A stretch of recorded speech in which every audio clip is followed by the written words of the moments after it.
Before we engage with my Train History Part 2 video, I need to introduce 3 more sets. No idea why I missed them in the first place.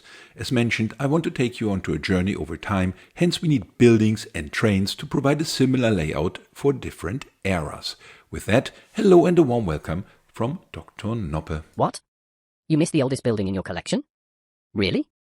So here you can see an updated layout already, having the 12-volt tracks included. Even though they came out in '69, I consider them a part of the 70s. And you see also another little train I have here, train Z120, actually a nice motorized locomotive with 2 tipper wagons.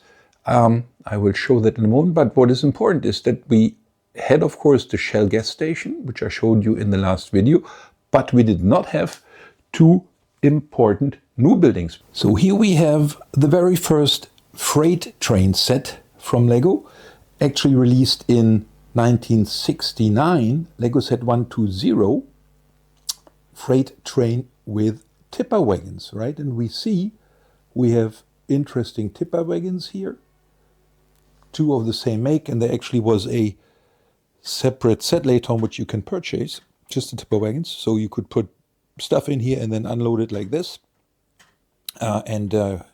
These little whatever thingies here, they tend to break, right? So I have another one where they are very brittle. Legos from that era were not built to last, I think. It was all very new, the whole ABS kind of concept, but a very lovely train. And as we can see here, interesting, we have the set number printed onto a Lego brick in gold letters. So that was state of the art.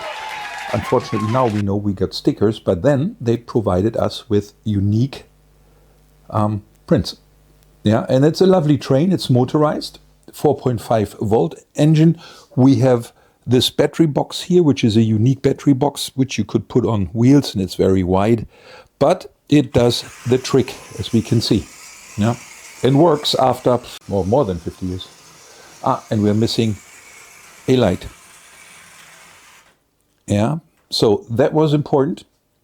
And what also was missing, what I did not show in part 1, of course, is interesting buildings, which we need in order to keep the layout as promised. One being the railroad control tower, LEGO Set 340 from 1968. And it is unique, as it was, to my knowledge, the only control tower ever sold separately by LEGO. We have this lovely, wonderful yellow building, doors and windows all around. We can see you have a great view, and you would need it, of course, for the switch points. And as we can also see, we have a unique base plate, right? So this base plate belongs only to this set. We have studs around, but not in the middle. And we have studs for the staircase, as well as the building itself. So that is unique. And LEGO used to do these base plates in the old days. And then secondly, we have the very first train station from LEGO Set 080, which is called either the Ambassador set or, as I just learned, the basic building set with train from 1967, right? And also in yellow. We can also see almost a similar base plate, right? So we have this actually 32 by 16 base plate, but also no studs in the middle, studs around, so you can place this tree and maybe also a fence. And then we have double entry doors, a second floor. We have a nice back where I am missing a window. Don't seem to have red windows anymore of the old makes. And we have a little flag, and that flag is unique as it is printed. Yeah, old days, stickers did not exist then. We have a nice little double-sided Lego flag, and same thing, very brittle. If you rip it off, they always break right here.